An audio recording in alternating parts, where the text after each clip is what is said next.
Until you have had the taste of finishing, you will not respect yourself. Until you follow through, until something is done, come hell or high water, tears and struggles and pain, and you go through it anyway, and you show up and you continue to fight on no matter the circumstances. After a while, something begins to wither inside of you. How do you do that? How do you change your mind away from fear to big, hairy, audacious goals? How do you do this thing where you become what you think about? How do you think about something different? Well, you do what you're doing now, but you do it on such a consistent basis that it changes the makeup and the shape of your psyche, your spirit, and your future and your destiny. You need to learn to think, because thinking makes you act effectively in the world. Thinking makes you win the battles you undertake, and those could be battles for good things. If you can think and speak and write, you are absolutely deadly. Nothing can get in your way. Number one thing in your world is not your education. It's your dream. So what you dreaming about, y'all? What you still dreaming about? What is God still showing you in your imagination? What are you so afraid of? Why would you not take that leap and go for it before you mess around and die? Why would you not go and see what God really got for you before you leave this world? Why would you hang on to a job? If you live in paycheck to paycheck right now, when you retire, they're going to give you 1/3 of what you can't live on now. They're going to give you a gold watch and a turkey, and they're going to set you on out to pasture. If I was you, before I leave this world, I'd go see what God really got for me. Just take a chance. Now here's why you should take the chance. Name me one time God has not pulled you through. Just name it. Name the one thing God has never pulled you through. If he ain't pulled you through it, he's currently pulling you through it right now. And the reason I know I'm telling the truth is because you're sitting in here. If God was through with you, he wouldn't wake you up no more. When he wakes you up, it's because he ain't through with you yet. He got something else for you. So why don't you go see what that is? Look, it's mostly black people in here. Why we keep living our lives like we still slaves? Why we got to live our lives like we owe them something? Man, you owe yourself something. Go be free. Go see what God got for you. Oh, Steve, that's easy for you to say. You rich. Hell, did you hear me? I lived in a car for 3 years. On October 8th, I won $50. October 9th, I quit. How big a jump you want to take? You ain't even got to do that. A lot of y'all got savings. You may not have 3 years up, but you only need a little bit. Just jump. Go see what God got for you. Quit sitting here in your life posturing like it's okay. Quit funking the fake. Quit faking the funk. Quit got people thinking you something you ain't, man, when you really know you won't be something else. Some people quit because things are out of control. Nobody quits what you can control. But the moment you get in something where you don't get your way, or you get reprimanded, or you get corrected, or you go through this, or you go through that, or you go through the other, or it's bad conditions or bad circumstances, the first thing the immature mind says is, this is ridiculous, I quit. My self-esteem, even though I was building it up and I lost weight and stuff like that, I'm now around the most uncommon of uncommon people. And I'm like, my God, I'm here. Do I belong here? Do I belong here? So your mind has a good way of taking the path of least resistance. Whenever friction happens, friction causes growth. Whenever friction happens, that's why a lot of us don't have any growth, because when friction happens, we go the opposite direction. So in my mind, when friction happened, my mind said, oh, hey, man, let's get out of here. You're not real. You've lied your whole life. You come from this, you come from this, you can barely read. Those things, so whenever times got hard, my mind said, you're not good enough. Let's go. So my eyes, my mind weren't connecting. So how you combat that is this. I call it the cookie jar. You have to remind yourself. We all have a story. We've all of us have gone through very hard times. But when we're in a hard time, our mind has a way of forgetting what all we've overcome. I have a way of taking 1 second when I want to quit and saying, okay, you endured this.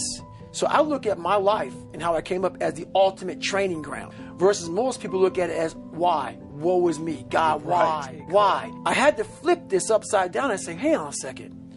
God was training me to be one of the baddest men on the planet Earth. That's how, this was my journey.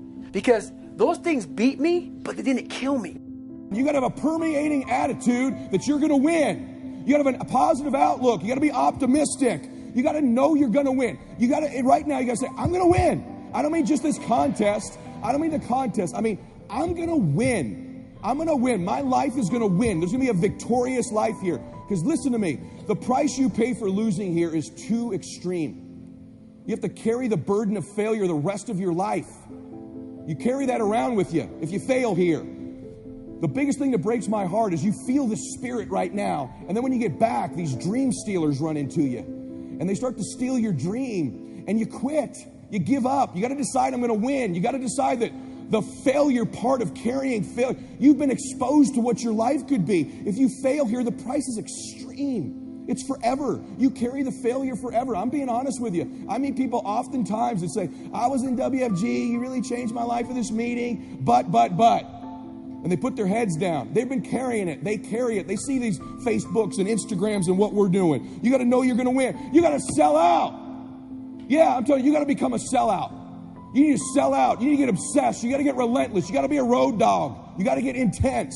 That's what you got to do. You got to put your head down for a 4 to 6 year window. I don't care if you're brand new or you're one of these front rows. We need 4 to 6 years right now, like the best you ever had. You can feel it from me right now. I've been doing this 25 years. I haven't felt like this in 20. This is going to be the best run we've had. We're playing offense again. We're selling the dream again. You can feel it. We got some swagger at this convention, don't we? You can feel it. You can see the videos. We need your best. Let's go on a run. See, we're a family. We're a dysfunctional family sometimes, but we're a damn family. We don't always get along, but at the end of the day, we've done something great together. We've made history together. It's so funny we're talking about, there's nothing even remotely, there's not even something even 22% the size of WFG. It's hilarious that somebody you think that there's something like this. My God, this is a behemoth. This is the Lakers, this is the Yankees, this is the Celtics, this is the Dallas Cowboys, this is the Patriots. There's nothing like it in the world. There's some dream stealers. You need to look out for these 4. I don't want them to happen to you. You ready? Say yes. Dream stealer number 1 that'll take you out of here. Lack of confidence or faith. Lack of belief. It'll steal your dream. You got to know you're going to win. You got to have some faith. These people sitting around you right now, they're whispering to you, you could do this. I believe you. Just like when you were a little boy. Just like when you were a little girl. They've always believed in you. They've always known you were going to do something special. They always knew you were great. You need to know it. You need to take that God that's sitting there with you and those precious souls that have passed, that have always believed in you, and you carry them with you everywhere. They're with you anyway. Acknowledge them. If you don't believe that, honor them. Honor God. Honor these people who believed in you with your magnificent life. Honor them. Don't give in to lack of belief, lack of confidence. Don't ever do that again. Don't do it in WFG or out of WFG. You were made to do something great. You're special. You were made in the image of God. Something awesome is supposed to happen for you. And those of you that have made something awesome happen, something even more awesome is supposed to happen for you. Is the greatest single obstacle to our success is our self-limiting beliefs. Is we believe that we're limited in some way. Our friend this morning was talking about the fact that each person is a potential genius, that you have genius inside you, that you have unlimited potential, which is what we agree, we believe passionately. But if we believe that we are limited in some way, it becomes true for us. It becomes our belief. By the way, I didn't do well in school, and before we came here, I was going to do some background checking on the people here. And what I found is there's a lot of people in this audience who didn't do well in school. Yes. So a lot of people here got lousy grades in school. I was astonished to look at the high percentage. In fact, you could be sitting next to one of them right now. Yes, we know who you are. Now here's the problem, is that if you're told, which I was, and all the time you're growing up, they say you have to get good grades or you won't do well in life. You have to get good grades or you won't get into college. You have to get good grades or you won't get a good job, won't get very well, and so on. They tell you that to encourage you to get good grades. So what if you got lousy grades for whatever reason? Well, now, you could be 25 or 35 years old and you don't even try. You You don't even try because, hey, you didn't get good grades in school, so you're kind of short of potential. And what we do is we actually sabotage ourselves. We drive with our foot on the brake of our own potential because we think, well, I didn't really get good grades in school. And then you read the studies and you find that most of the people who got straight A's work for the people who got B's. And the people who got B's work for the people who got C's who own the companies. And the people who own the companies got the money from the venture capitalists, all who got D's in school. You know, and so the grades that you got in school are irrelevant. But if you believe that because you got poor grades or because you didn't get started, you didn't go to college or something else, if you believe it becomes true for you. So the first thing you do is you have to challenge your self-limiting beliefs and realize that most self-limiting beliefs have no foundation in reality. How many times have you had an experience where you thought you had no skill or ability in some area, and then you started working in that area and it turned out to be pretty capable, and you're quite amazed and you never had that idea? The fact of the matter is we all have that throughout life. My friend Dennis Waitley has this wonderful line. He said, you could not use all of your potential if you had 100 lifetimes. You have so much potential. And what holds us back from using all of our potential is we believe that we don't have it. I will never forget the story of this fellow's grandfather came out, homesteaded a piece of land in Alberta, passed it on to his grandfather, passed it on to his father. The father could never make a living on it. Finally passed on to the son. The son was on welfare and raising goats on this quarter section in Alberta. None of the family for 3 generations had ever made any money on this hard scrabble piece of farm. And along came an oil company. The oil company said, can we drill on your land? If we find oil, we'll sign an extraction agreement with you, royalties and so on. They drilled on his oil. They found an oil pool. And within overnight, he was a millionaire. He had an income of something like $150,000, $200,000 a year for the next 30 years. He went from living a hard scrabble life, raising goats on this lousy piece of land, and somebody else came along and showed him how to get the potential out of the land. The oil had always been there. That's what this seminar does. That's what Harv does, by the way, is he shows you how to drill oil in your own land and tap into the potential that you have. It was always there. It's been there all this time. But your job is to drill. That's really important. And that's what we're here for 3 days, is to look for insights. So remember this. Always ask yourself, if you have a self-limiting belief, what if it wasn't true? What if it wasn't true? My son, going back to David, David was really shy when he was growing up. And so I would say, one thing I know about you, David, is you're not afraid of anything. He said, oh, I'm afraid of everything. He's afraid of riding a bicycle, and he's afraid of this. He's afraid of ghosts in the night. No, David, you're not afraid of anything. And I say to Barbara, he said, one thing I know about David, he's not afraid of anything. And he said, yes, I am. We drive along. I say, well, I really admire David because he's not afraid of anything. And I would just say this. And I changed his name to Dave the Brave. And then I shortened it to LeBrave. I say, where's LeBrave? Where's LeBrave? Where is he? How are you doing, LeBrave? I called him that. I started calling him Dave the Brave all the time. And, at a certain point in his life, he started saying, something, I'm not afraid of anything. It changed his whole life. You reprogrammed him to tell him, because other than that, he had a self-limiting belief. And it's really important. Anyway, so your beliefs are important, and your whole attitude toward life is determined by your beliefs. And here's the interesting thing. You come into the world with no beliefs. Every belief that you have, good or bad, you learned from childhood. And most of your self-limiting beliefs, if not all of them, have no basis in reality.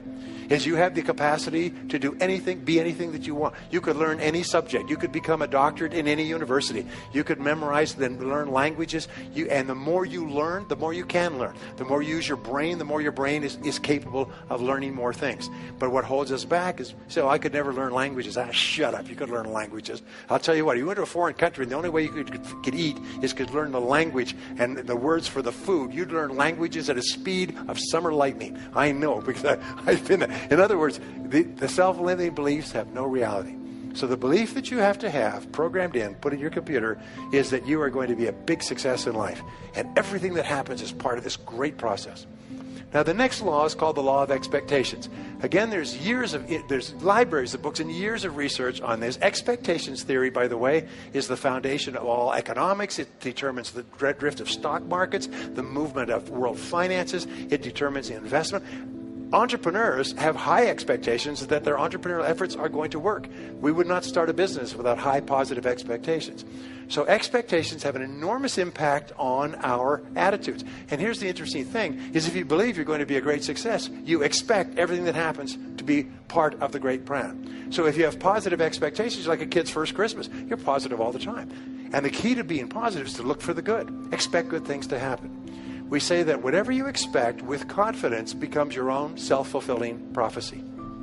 is you are constantly predicting your future by talking about how the way you think things are going to turn out.